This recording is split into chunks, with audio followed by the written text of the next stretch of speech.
All right, I wanted to go a little bit more in depth on the Fisch Racing Tech CD to JZ adapter kit. So, in my opinion, this is the best adapter kit for that on the market, hands down. Some of the other companies, they use just an adapter block basically, and you put the JZ Bellhousing. It works, it's fine, but this one they actually did a lot more research. They went in and created a Bellhousing. It's really the cleanest way to do it, I think. I've heard of some issues on some of the other brands, and I've never heard one issue on these guys from these guys. It's also the same as the Serial 9 CDPro kit. Fisch Racing is who makes it, so it's all the same. Starting off unboxing this, I'm going to go through like the different pieces and kind of tell you what and why this is a little bit better. So first thing, open it up. One of the first things you'll see is the flywheel. So this is, I believe, 14 pounds. This is for their single plate clutch. I didn't go with the twin plate. One, for money, cost reasons, it's super expensive. Really nice, but honestly don't need it. And I'm not really street driving the car, which is what that the twin plate's a little bit better with some of the street driving stuff. But I've driven cars with ridiculous clutches before and never had an issue. Maybe I'll go to twin later on, but for the power that I'm looking to get and for what the car is being used for, this is going to work great. But start off with, so Fisch Racing / the Serial 9 CDPro, they come with a chromoly one-piece flywheel. This is the best option for, especially for drifting. If you're going to use the clutch, if it's going to have power on it, this is what you want.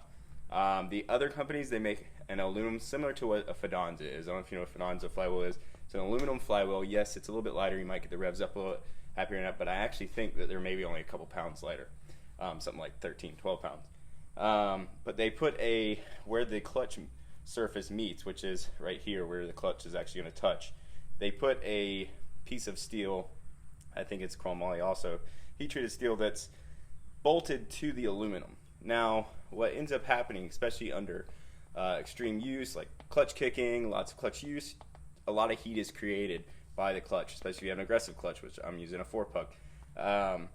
What ends up happening is the aluminum heats differently and expands differently than the steel. I've heard of screws backing out. I've heard of warping happening where the clutch surface is actually warped from the aluminum. There's just a lot of things that can go wrong in a multi-piece flywheel. Honestly, especially with high revs, clutch kicking, it's not something you want to come apart is your clutch. People have lost their feet, their legs. There's certain racing, I think Formula D is actually putting it in the rule set this next year that you have to have a scatter shield for that reason. So by far, this is the best option when it comes to the flywheel. I wouldn't really want the other one at all in my car. This is going to hold up to the views, and it can be resurfaced. It's heat-treated chromoly. So that's why that alone is a much better option. None of the other companies that make adapter kits are offering a chromoly one piece flywheel. So moving on, let's go to another piece. So as you open up the box, again, the packaging isn't crazy. They literally CNC'd the cardboard cutouts so that everything fits in the box nicely. Next thing you have OEM Nissan gasket for the bearing cover plate, which is where this adapter actually bolts onto once you cut the bell housing. Over here. Another thing you'll find in the box comes with an energy suspension polyurethane transmission mount. Just a nice another touch. It's going to be more rigid, but comes with that. Other kits don't. It's usually an option. But this is your kind of your accessory box. You have bolts. You have a input shaft seal, OEM Nissan, ARP custom bolts, so they're custom length, but ARP for the flywheel.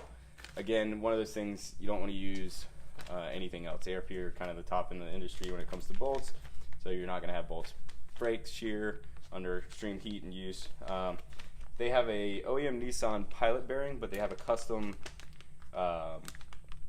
adapter for that goes into the JZ engine in the back. So that's theirs, something they machined down. You also have 2 spacers for the bearing plate. Depending on what model CD you have, the later model CD9s, you actually don't have to use one of these spacers. It has a 100mm bearing, but I believe one of these is a 90 and one of them is like an 80 or something like that. But it basically, you just fit it if it needs it, put that on in between the new adapter, bell housing, and the bearing plate. So once you get past that, you have the best and main part of this adapter kit. Honestly, this thing is insane. It is the nicest way to do this. So again, the other companies use a automatic 2JZ bell housing, such as like what's in the stock IS300 and GS300s, but it just has basically the part that you see outlined here is just a little block that they adapt that and it bolts to the other.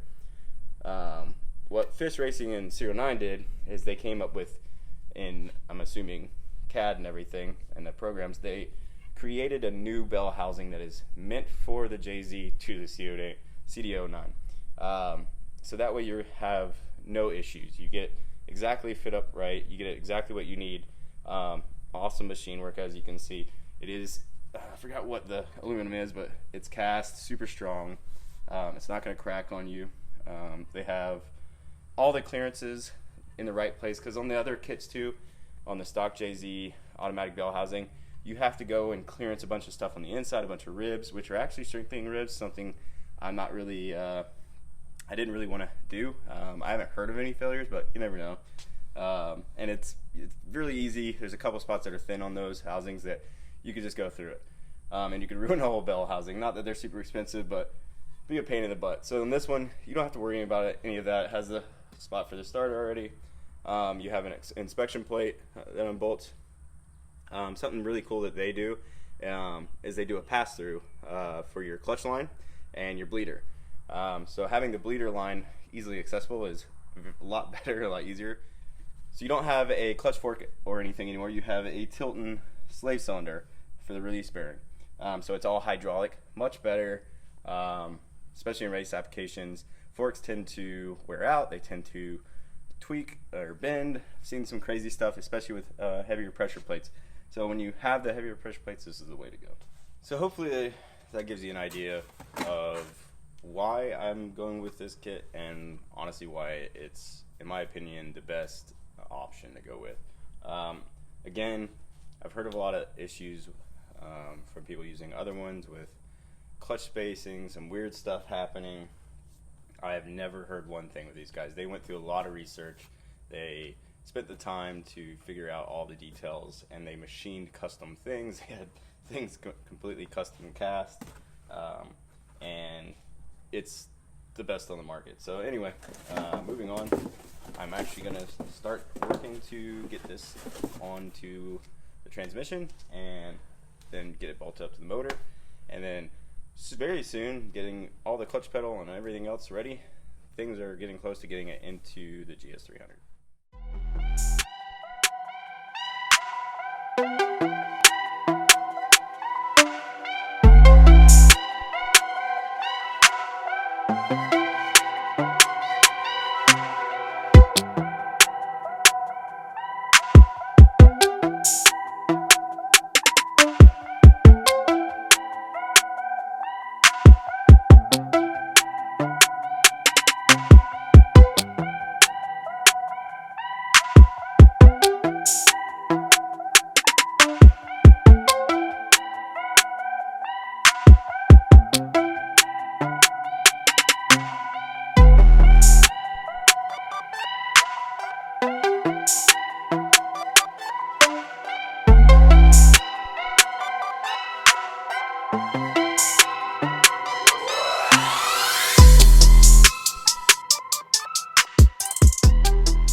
And just like that, don't do that. Ooh, I'm gonna dust. Bell housing's off. Gonna do some cleaning up on some of the cut, and then moving on to getting the bell housing and everything else on. I'm gonna clean up everything inside here before I open it up for sure. But not too bad. Took my time, went slow, There is a chance that you can cut too deep and go into the housing, which would be bad. But overall, pretty good. Excited. Got the bell housing cut off. I'll clear it off. Clearanced and took the bearing plate off, as you can see here. That comes off. Just took the old gasket off, cleaned off the surface. Just made sure everything's clean best I can. These 4 lower bolts are going to have RTV around them because they actually contain oil. And then when I put the new one on, I'll get some RTV around that and put the bell housing on. Getting pretty close to getting this thing all put back together. I'm going to actually clean up the shaft, but going good. Before I put the gasket on, I'm going to put some gasket maker. Needs to be oil rated, RTV, whatever. This is the Toyota FIPG. Pretty much the best stuff there is. But you're going to put it around the 4 bolts, lower bolt holes, because those have oil access to them. So I'm just going to put a decent amount right there. Spider on me.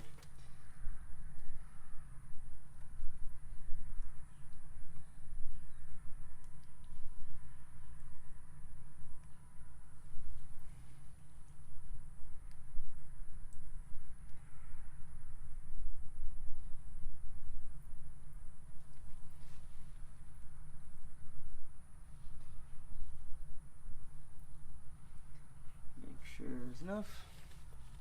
Good to go. Then we're just gonna throw the gasket on. So try and line up the holes best you can. Get it flat on there.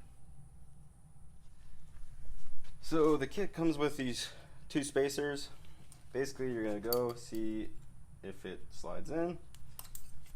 If this one slides in. If it does, one of them, good, leave it in. If it doesn't, like mine, which means it's a later CD009, you don't need one of these spacers, so you're just going to go ahead and mount the whole bell housing. So I'm going to go ahead and get a bolt ready to line it up. Take my time, nice and easy, get her on there.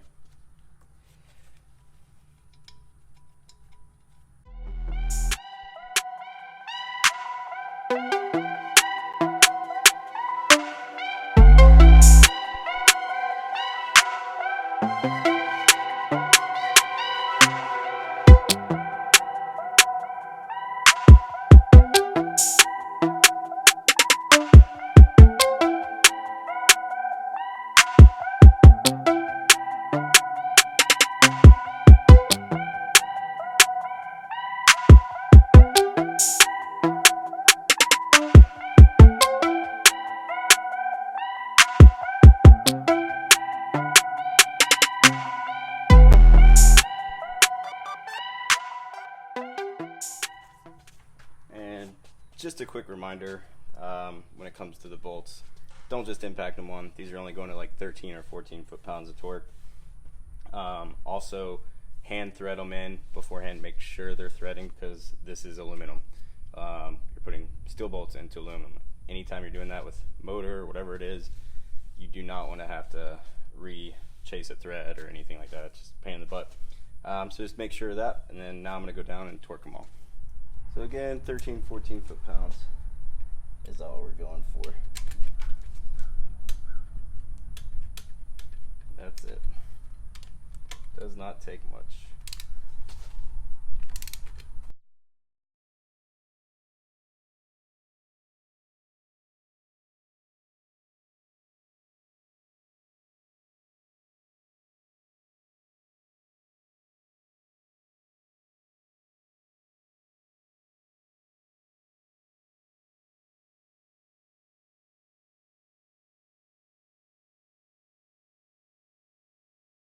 So just like that, bell housing's on. Honestly, a couple hours of work. Took my time cutting. Made sure everything was clearanced right. Again, take your time. Don't rush things. But there is two different videos, one for the CDPro on Serial Nine's YouTube, and on Fisch Racing Tech's YouTube they have theirs. Actually a couple of different tips while you're doing it, especially when cutting on the bottom side of the transmission. You have to be very careful, because where the bearing plate goes is like right there. It's really close, so you have to just barely cut away, and then when you're going through the ribs, making sure you're not going too far. But yeah, everything's bolted on, went on pretty easy. Luckily I have a later trans, I didn't have to put the spacer in.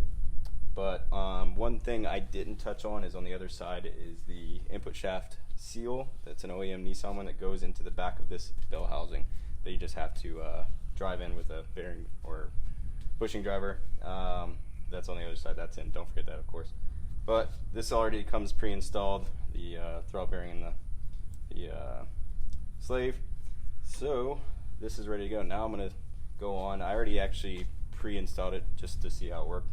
But I'm going to go into the Serial 9 technical shifter for this, and then I will be buttoning this up and be done. Alright, so moving on to the Serial 9 technical shifter. Here you have the main shifter bracket. Set that here.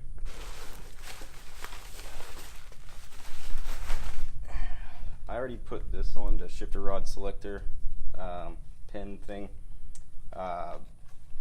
If you go on Serial 9's YouTube, there's also a tutorial on this shifter.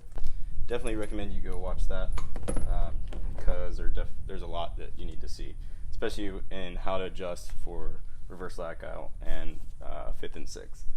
So in the box, earlier models, they use this kind of spacer. I don't know if you can see it.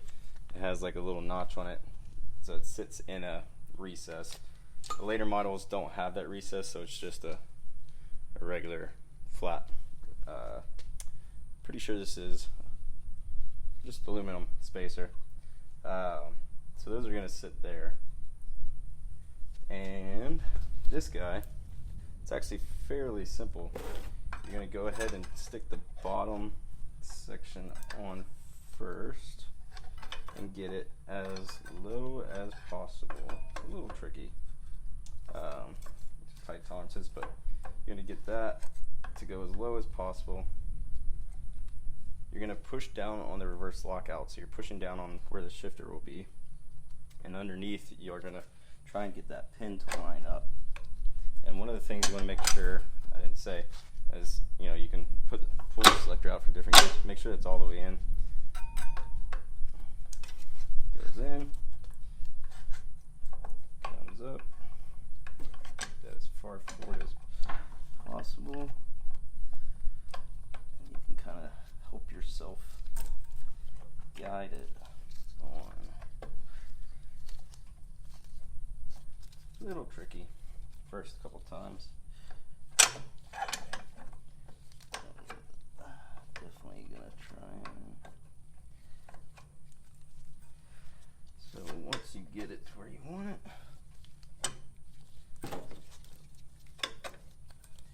as you can tell, I'm struggling a little bit, which, it's just trying to get this thing lined up on that pin. That's the main part here. There's actually a kind of like a rod end bearing. Here, there we go. Once it's on, you feel it slide on to the selector. So when it comes to this, line up your bushings as best you can. You want this all the way forward. So this is going to go sit as far forward as it possibly can, as much as it'll allow. And that's one of the keys that he says in his video. And it comes with 4 new bolts. Obviously the old bolts are going to be for something different. The old shifter, and they're going to be different. But your longer bolts, you have 2 long, 2 short. Your longer bolts are going to go on the side, and you're going to try and get it lined up. Push that back a little bit. Where, again, you're pushing this as far forward as possible. You might need to somewhat adjust here and there. Go ahead and get that thread in. this one. I'll try and get that bushing pushed back. Line up with the hole. Get it threaded. Like anything else, hand thread first, especially when it's going aluminum. Make sure you're not cross-threading. So I'm going to push this forward. Get that a little bit snug. And then I'll go ahead and try and line up these lures. Get those started. Obviously, before you lock it down, get all 4 bolts in. Really simple. So, just like anything Serial 9 makes, super high quality stuff. Fit and finish is always pretty spot on. So this is tight there. Let's see. I believe it's a 12 mil. So this is going to 15 foot-pounds. If you really want it to.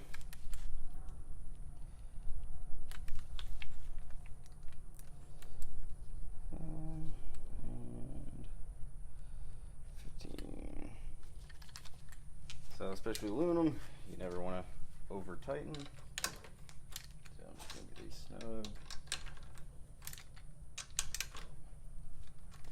Get these snug.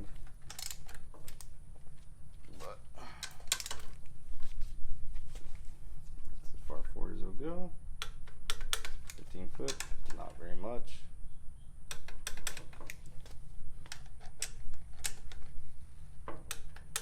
That one's already there. Take barely put any force on these. That shows you 15 foot-pounds is not very much. So, moving on. As you can tell, I already mounted the shifter rod into one of the holes. Loosen these up. I did both because it's a little tricky trying to get it on the shaft. Depending on where it is in your car, where you need the placement is how this is going to go. That's why it's adjustable. So I'm just going to put it forward right now just for this. I believe mine's actually going to be to the left because I'm going to be able to put it into the original shifter, automatic shift rod spot. So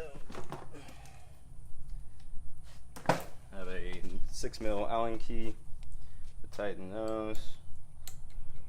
Again, not that big a deal. I'm not cranking these down right now. You'll figure that out once you get it in your car, depending on what car you're putting it in. And you can adjust that from inside the car, so not a big deal. You're actually going to take this off when you're putting it into, especially if you already have it mounted the motor and you're putting the motor in the car, then this is going to be, you're going to put this shifter rod part on after. I would recommend that at least, because otherwise you're going to damage it, damage your car. So, crank that a little tight. So, first, second, third, fourth, fifth, sixth, down, and reverse. So the way they describe how doing this is you're going to loosen up these 3 10 mil bolts. You're going to go into 5th gear, so you're going to make sure you find 5th.